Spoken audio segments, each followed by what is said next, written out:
करने का मकसद था सेंसिटाइजेशन या ओरिएंटेशन वर्कशॉप के तौर पर कैसे हम थोड़ा डाउन द लाइन जितने भी आपके फील्ड स्टाफ तक चाहे पैरावेट हो या मैत्री हो वहाँ तक हमको एक संवेदीकरण का कार्य करने की आवश्यकता है। किस तरीके से संवेदनशीलता इन कार्यक्रमों के प्रति लोगों के जहन में बिठाई जाए। मुख्य रूप से आप सबको पता है कि प्रदेश में जो पशुपालन है उसकी स्थिति क्या है, अर्बनाइजेशन के कारण और जैसे जैसे लोग पढ़ते लिखते जा रहे हैं धीरे धीरे पशुपालन से विरत हो रहे हैं। फॉर्मल सेक्टर में जरूर कुछ लोग आगे बढ़े हैं लेकिन वह भी गति बहुत तेज नहीं है। यानी जो बड़ी बड़ी डेयरीज चाहे वो हरियाणा हो, गुजरात, राजस्थान या पंजाब हो या दक्षिण भारत हो, उस तरीके से अभी आ नहीं रही है। आगे जाकर के जो स्थिति होगी कमोबेश वो आपको चैलेंज के तौर पर लेना है, क्योंकि आबादी आपकी 24 करोड़ है। 24 करोड़ के लिए प्रति व्यक्ति दूध की उपलब्धता कितनी है ये भी आप लोगों को पता है, बहुत कम है। ये एग्रेरियन इकोनॉमी है उत्तर प्रदेश की और ये एग्रीकल्चर के साथ जुड़ा हुआ एक अच्छा सेक्टर है, लेकिन इस सेक्टर में जब तक कुछ अच्छी चीज़ें नहीं होंगी, जब तक कुछ प्रयास समन्वित प्रयास नहीं होंगे तो हम सरप्लस दुग्ध उत्पादन पे नहीं जाएंगे। सरप्लस दुग्ध उत्पादन नहीं होगा तो जो दूसरे प्रदेशों को हम भेजना चाहते हैं या दूसरे देशों को मिल्क प्रोडक्ट भेजना चाहते हैं वो भी नहीं कर पाएंगे, तो लोगों की इकोनॉमी बढ़ने वाली नहीं है। दक्षिण भारत और बहुत सारे राज्य ऐसे हैं जहाँ पर इकोनॉमी के दूसरे सेक्टर्स काफ़ी बढ़ते जा रहे हैं। इंडस्ट्री हो चाहे एमएसएमई हो चाहे सर्विस सेक्टर हो, वो सारे सेक्टर्स हैं उनके पास। हमारे यहाँ पे एग्रीकल्चर और एग्रीकल्चर से जुड़ा हुआ यही एक सेक्टर है जिसकी बुनियाद पर हम धीरे धीरे अपने आप को प्रभावी कर सकते हैं, आगे बढ़ा सकते हैं। हम इंडस्ट्रियलाइजेशन के बारे में यद्यपि सरकार पूरी तरीके से प्रयासरत है, पर उसको मैच्योर होने में या उसकी परिपक्वता के लिए या उसके सफल होने के लिए काफ़ी वक्त लगता है। ग्रामीण क्षेत्र में आज भी सीमांत और लघु कृषक हैं 70%, और वहाँ पर महिलाओं की आबादी भी इसी कार्य में लगी हुई है। तो हमें देखना होगा कि जो कार्य हम लोगों को करने हैं या जिसका मैंडेट मिला हुआ है इस विभाग को, उसको हम भली भांति कैसे करें।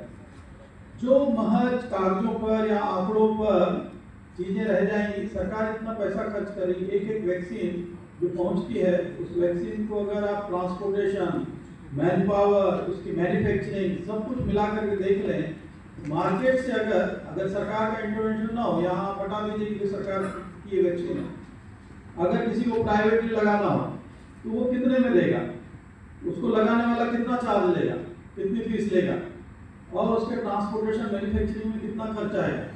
ये सब अगर आप कहीं पर आकलित करें तो बहुत बड़ा अमाउंट बनता है। इतना आसान नहीं है कि एक वैक्सीन, आप सब लोगों को पता है कोविड के टाइम पे वैक्सीन लगी थी, वैक्सीनेशन का एक दौर चला था, कितना सरकार ने हजारों करोड़ रुपए उस पर खर्च किए थे। इसी तरीके से उसको जहां पर कंट्रोल किया गया, समाप्त किया गया, भारत सरकार या इस देश में एफएमडी एकदम खत्म हो जाना चाहिए। बहुत सारे ऐसे देश हैं जहां पर एफएमडी नहीं है, वहां का मिल्क प्रोडक्ट अच्छी तरीके से बिक सकता है। ऐसे बहुत सारे प्रदेश हैं जिन्होंने इस पर कार्य चालू कर दिया है। जरा भी कहीं बचता है तो आप समझ लीजिए कि भाई 24 महीने तक उसकी फिर निगरानी करके आपको देखना पड़ता है कि कहीं फिर से आउटब्रेक ना हो। तो ऐसी नौबत ही क्यों है। पोलियो था, पोलियो आपको पता है कि बहुत सारी जगह पर प्रदेश में कई जनपदों में पोलियो की जो केसेस हैं, बहुत सारे केसेस आते थे। फिर अभियान चला, मोको ब्राउन तक चला और उसके बाद में धीरे धीरे करके पोलियो को समाप्त कर दिया गया। ऐसे कई सारी चीजें हैं। बचपन में आप लोगों को पता है कि कौन कौन सी बीमारियां आदमियों में भर कर जाती थी और उसको वैक्सीनेशन के जरिए कैसे कंट्रोल किया गया। अब ये पशु हैं, बोल नहीं सकते हैं या बोलने के लिए आएंगे नहीं, बताने के लिए आएंगे नहीं, या जो है अपनी कोई यूनियन बना करके विधानसभा पर प्रदर्शन नहीं कर सकते हैं कि भाई हमको इसकी सही तरीके से निदान होना चाहिए, हमारी बात भी सुनी जाए। तो जिन लोगों की इसमें ड्यूटी लगी है उनकी जिम्मेदारी दुगनी हो जाती है, उनके अंदर एक ज़्यादा संवेदनशीलता और उत्पन्न करने की आवश्यकता है, और ज़्यादा मानवीयता उत्पन्न करने की आवश्यकता है। उनको कदम कदम पर, समय समय पर यह सोचने की जरूरत है कि यह जो कार्य हमारे हाथ में है, यह कार्य एक यूनिक कार्य है, ईश्वर का दिया हुआ कार्य है, ये हर किसी को दिया नहीं है, ये आप ही को ये काम मिला हुआ है। ईश्वर ने करोड़ों लोगों की इस आबादी में जिनके जिम्मे यह काम किया है, उसको मानना चाहिए कि उन्होंने हमें सोच समझ कर चुना है इस काम के लिए। अगर ये भावना दिमाग में हमने रख ली तो फिर जो पशुओं से जुड़ा हुआ यह कार्य है बहुत भली भांति संभव हो सकता है। एक एक वैक्सीन खराब ना हो, वह कोल्ड चेन मेंटेन करके हमको इंश्योर करना है। हर वैक्सीन जिस पशु तक उसको एडमिनिस्टर करना है वहां तक अच्छी तरीके से लग जाए, ये इंश्योर करना है। अगर ये इंश्योर कर लिए तो फिर उसका डाटा फीडिंग, उसका आंकड़ा जो काम हुआ है, फिर काम की रिपोर्टिंग भी सही तरीके से हो, उसके लिए डिजिटल रिपोर्टिंग का सिस्टम प्रारंभ किया गया है। भारत सरकार ने डिजिटल पोर्टल बना दिया, भारत पशुधन ऐप बनाया हुआ है, NDLM का इस बार एक इंश्योर किया है कि उसमें सारी चीजें रिपोर्टिंग हो। तो ये अगर हो गया तो फिर हमारे प्रदेश से बहुत सारी बीमारियां एकदम दूर हो सकती हैं। यही देखना है कि हमको कैसे वैक्सीनेशन के जरिए हम इनको दूर करें, प्रदेश में एकदम सफाया कर दें। और ये संभव है, इतना बड़ा हमारा मामला है, कैसे नहीं संभव कर सकता, जब बहुत सारी चीजें संभव हुई है तो ये भी हो सकता है। इस समय हम यही चाह रहे हैं कि विभाग का एक कायाकल्प, विभाग के प्रति लोगों का नजरिया चेंज हो, हमारी अपनी छवि बदले, विभाग की छवि बदले। हमको लगातार प्रयास करना पड़ेगा, सबको मिलजुल कर प्रयास करना पड़ेगा, अकेले से नहीं होगा। कोई एक अधिकारी जिम्मा उठा ले उससे नहीं होगा। जो भी इस पूरी कड़ी में, इस पूरी श्रृंखला में एक छोटा छोटा छोटा छोटा हिस्सा है, उस सब को अपनी जिम्मेदारी समझनी पड़ेगी। अकेले AD को नहीं, अकेले CBO को नहीं, अकेले डिप्टी CBO को नहीं, ये निचले स्तर तक जो हमारे कर्मचारी हैं वहां तक ये बात पहुंचानी पड़ेगी।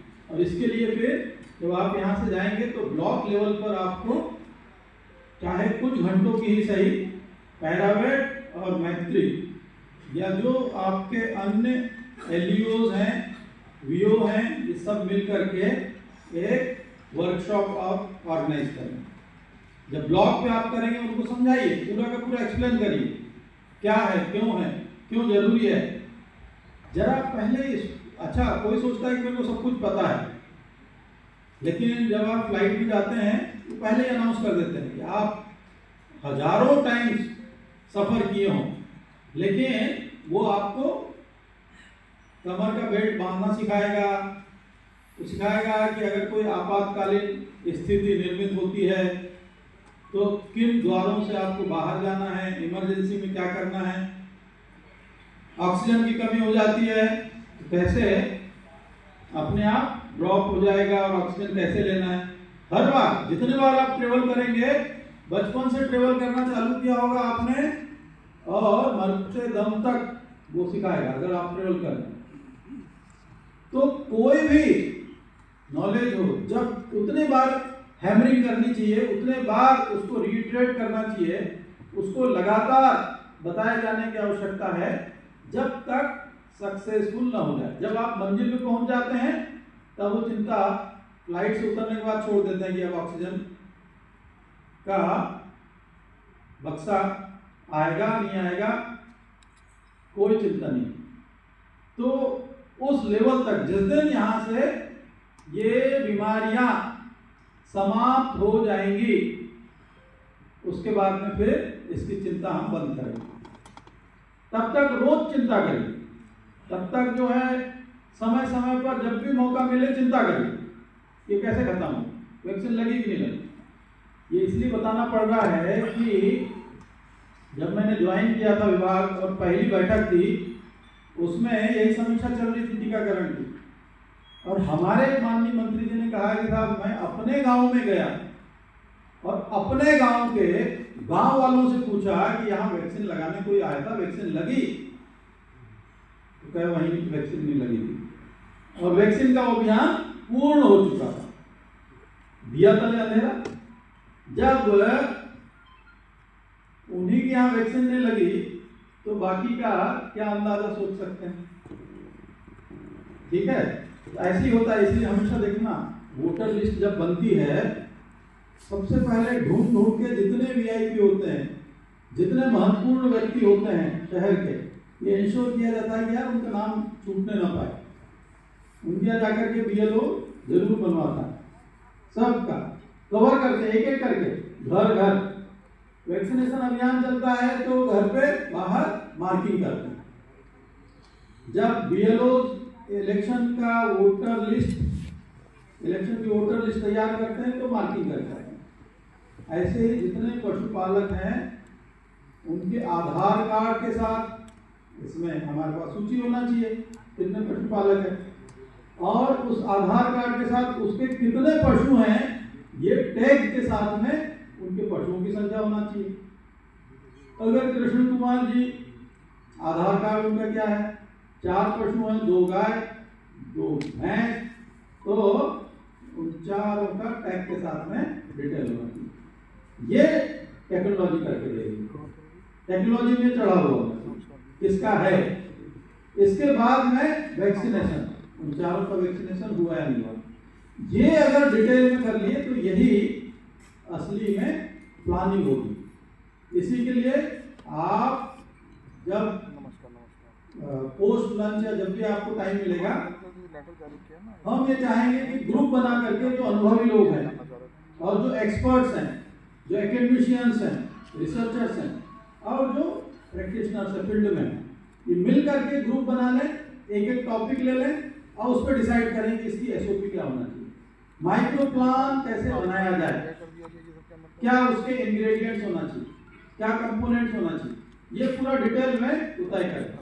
और वो फिर हम सर्कुलेट कर देंगे कि ये हमारी एक्शन प्लान, ये हमारा एक्शन प्लान है, ये कार्य योजना है कि ऐसे माइक्रो प्लान बनेगा, ऐसे सर्वे होगा, ऐसे घर घर विजिट होगी, घर घर विजिट करने के बाद इस तरीके से वैक्सीनेशन का काम होगा, कौन करेगा। अगर उनको भेजेंगे वीडियो ना, ये भी आपकी बोलिए वो भी सुनिए। ये है कि मजरा अलॉटेड है किसी को, क्या हमारे पास में इतनी इंफॉर्मेशन है कि विलेज अलॉटेड है किसी को, अलॉटमेंट के साथ क्या हमको पता है कि उस वैक्सीनेटर को कितने पशु अलॉटेड है, कितने पशुओं का वैक्सीनेशन करना है, क्या उसके पास में जियो टैगिंग के साथ में लिस्ट है।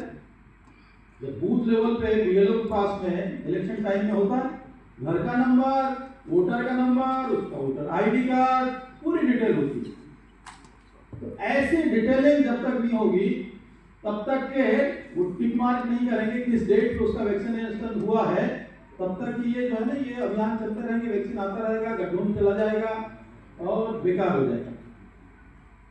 आउटब्रेक होता है नहीं होता है वो एक अलग चीज है, लेकिन ये जनता का पैसा है, सरकार का पैसा जो इतना इसमें लगाया जाता है, ये सही तरीके से हो, इसको इंश्योर करना पहली चीज। इसी को टॉप से लेकर के बॉटम तक पूरा एक एक कड़ी तक इसकी संवेदनशीलता पहुंचानी और इसके लिए प्लान बना करके कैसे संभव हो, ये एक्शन प्लान बनाना पड़ेगा।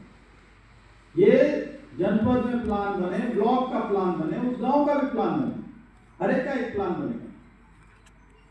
दूसरा एआई, आपको पता है पूरे प्रदेश में जिस तरीके से स्थिति हुई है, ये जो 2000 करोड़ रुपए हम खर्च कर रहे हैं, क्यों खर्च कर रहे हैं, बहुत सारे इसमें बीमार हैं, बहुत सारी ड्राई है, स्टेलाइज हो गई, बहुत सारी ऐसा है गलत सलत तरीके से एआई किया गया, इसलिए अब वो प्रेग्नेंट नहीं हो सकती है, ड्राई हो गई, लोगों ने छोड़ दिया, भगा दिया, क्योंकि अब प्रोडक्टिव नहीं, इकोनॉमिकल नहीं उसको पालना। बहुत सारी ऐसी गाय मिलेंगी। और तो और मैंने देखा कई गाय गिर गए। एक जगह में जाकर के देखा औरैया में किसी गौशाला में, उसको थनैला हो गया था, बस उसकी तरीके से देखभाल नहीं हुई, उसको अवेयर नहीं किया गया कि कैसे हम दूध दोहने के बाद में इसको थोड़ी देर खड़ा ही रखें, एकदम बैठने ना दें, सरफेस कैसे हो, साफ सफाई कैसे हो। अगर ये सारी चीज अवेयरनेस नहीं पहुंचेगी तो हो जाएगा। तो वो बीमार गाय वहां पे उस गौशाला में बहुत बढ़िया थी, हेल्दी, बहुत सुंदर, लेकिन डिजीज हो गई, उसको छोड़ दिया। वो गौशाला में घूम रही थी और वही जो भूसा भूसा इधर उधर घूम रही थी, क्योंकि उसको अपने हिसाब से खाना भी नहीं मिल रहा था, क्योंकि तब तक तो बड़ा ख्याल रखा पशुपालक ने, गिर गाय है, इसको रोज अपना उसको सहलाते होंगे, उसको अच्छा हरा चारा दिया होगा, अच्छा भूसा हरा सब कुछ दिया होगा। उसके बाद में जब छोड़ दिया तो हमारे गौशाला में कितना ख्याल रखेगा आप सोच ही सकते हैं। जैसे अनाथालय में आ जाता है कोई, वृद्धाश्रम में पहुंच जाता है कोई, घर पे उसको बढ़िया खाना मिल रहा हो और वही अनाथालय में या वृद्धाश्रम में पहुंच जाए तो क्या स्थिति हो जाएगी। सही। तो ये जो स्थितियां हैं उसको भी तो ध्यान में देखना है कि जो एआई है वो सही तरीके से हुआ या नहीं हुआ, टेम्परेचर सही तरीके से था नहीं था, किस समय उसको हीटिंग टाइम में ये होना चाहिए था और कैसे होना चाहिए था, ये एक्सपर्ट लोगों की उसमें ही होना चाहिए। खासतौर पर सेट सॉर्टेड एआई, ये वेटरनरियंस के डायरेक्शन में उनके अगुवाई में और उनकी उपस्थिति में ही होना चाहिए। ये हर किसी का किसी को भी उठा करके दे दिया हमने और वो करता फिर रहा, ये नहीं। आदमियों में होता है तो देखिए सुपर स्पेशलाइज्ड आईवीएफ वाले बड़े क्लिनिक खुले हुए, बड़ा स्पेशल, ये वो भी तब जब इतनी आबादी है देश की, तब भी 24 करोड़ आबादी है तब भी लोग जो है जाएंगे, स्पेशल ट्रीटमेंट होगा। 140 करोड़ पे पहुंच गए तब भी होगा। और पशुओं की आबादी 4-5 करोड़, और उसमें भी आप देखेंगे 50% नॉन डिस्क्रिप्ट एजेड। तो जो बचे हुए हैं उनका तो ढंग से करें हम, नहीं तो आगे आने वाली पीढ़ी को क्या दूध मिलेगा अच्छा, क्या स्वास्थ्य अच्छा होगा, क्या प्रोटीन रिच डाइट मिलेगी और क्या इकोनॉमी सुधरेगी। तो सही तरीके से होना चाहिए, उसमें भी बहुत खर्चा होता है। ये जो सेक्स सॉर्टेड एआई होता है, आप उसका पूरा का पूरा खर्च अगर आप देखेंगे जहां तक के पहुंचाया गया है, ये आसान नहीं है। 100 रुपये मिलता है बात अलग है, बहुत हाईली सब्सिडाइज है। तो फिर उसमें तो बहुत सारा जोड़ते भी नहीं है, मानदेय और बाकी सब चीजें, ये भी सही तरीके से होना चाहिए। उसको भी लेकर के यहाँ चिंतन मंथन करने की जरूरत है, कैसे हो और बेहतर तरीके से कैसे उसको हम लोग करके दिखा सके। अगर ये सब हमने करके दिखाया तो विभाग की इमेज भी बेटर होगी, आप लोगों को लोग और बेहतर अधिकारियों के तौर पर और बेहतर मानेंगे, जानेंगे, और साथ ही साथ विभाग को जो हमारी मांगे होगी, जो भी किसी तरीके से बजट के रूप में या धनराशि के रूप में, वो मिलेगी। और आपने देखा अब धीरे धीरे करके ये बदला भी है, सरकार का भी रुख है वो बदला है कि पशुपालन विभाग को सपोर्ट देना चाहिए। तो इस बार बजट में हमारे आप देखिए 60 करोड़ रुपया स्टेट सेक्टर में बीमा के लिए दिया सरकार ने दिया। इसके अलावा एसएलएम, उसमें भी 250 करोड़ का प्रोजेक्ट दिया था और तैयार है सरकार देने की, पर उन्होंने कहा जितना खर्च करोगे फिर आप ले लेना, वो भी चालू कर दिया, दे रही। और भी जो चीजें हैं हम लोग आगे मांगेंगे। शताब्दी अस्पताल, हमने कहा कि साहब 100 साल पुराने हॉस्पिटल हो गए हमारे, टूट टाट रहे हैं, नया बनाया जाए, बढ़िया बनाया जाए, बिल्कुल ऐसा। ब्लॉक के हॉस्पिटल, जो पशु सेवा केंद्र हैं, छोटे स्तर के हॉस्पिटल, उन सब का कलेवर चेंज होना है, उन सबको हम लोग बदल देंगे, एकदम दूर से अलग नजर आना चाहिए। यहाँ भी ये हमारे पशु हॉस्पिटल हैं। इसके लिए भी हम काम कर रहे हैं, रीस्ट्रक्चरिंग के लिए भी काम कर रहे हैं, ताकि हमारी जितनी योजनाएं हैं वो सही तरीके से पहुंचाएं, जितना हमारा काम है वो सही तरीके से, और इमेज बिल्डिंग साथों साथ करनी पड़ेगी। इमेज बिल्डिंग करने के लिए यहाँ से डायरेक्शन की भी जरूरत ना पड़े, ऐसा आप लोग अपने अंदर स्वतः स्फूर्त भावना से काम करने की एक आदत डालें, सेल्फ मोटिवेटेड, जिसमें अपने आप लगना चाहिए कि नहीं ये मेरा काम है, इस काम को करना चाहिए। तो फिर देखिएगा ये गौशाला वाला जो इस समय एक बोझ के तौर पर हर कोई मानता है, वो समस्या खत्म हो जाएगी, नॉन डिस्क्रिप्ट खत्म हो जाएंगे अपने आप, ज्यादा उम्र नहीं होती इनकी, और जो कुछ आपके यहाँ पहुंची उनकी उम्र वैसी बहुत है, कोई 14, कोई 16, 20 साल तक, 3-4 साल ये गई। तो सेक्स सॉर्टेड सीमेन से आप बढ़िया आनुवंशिकी की बढ़िया नस्लों की जब गाय ले आएंगे तो समस्या भी नहीं होगी, तो लोग रखने लगेंगे, संभालने लगेंगे। 1-2 लीटर दूध उनको इकोनॉमिकल नहीं पड़ता है पालना, इसलिए छोड़ दे रहे हैं।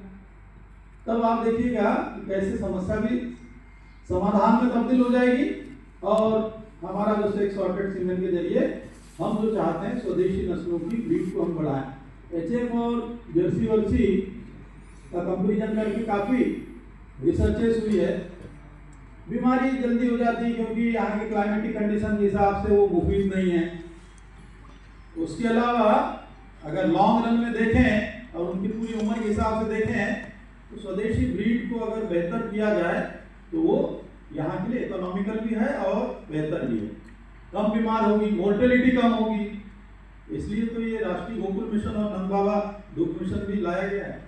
लेकिन अब हम लोग ये 2 कामों में थोड़ा बेहतर अगर अपनी जिम्मेदारियों के साथ में काम करने लगे बहुत बढ़िया होगा। इसलिए हमने कहा है माइक्रो प्लान बनाएं, उसको अमली जामा पहनाएं, और फिर जो है किसान कैसे हम लोगों से जुड़ने लगेगा अपने आप, ये हमको देखिए।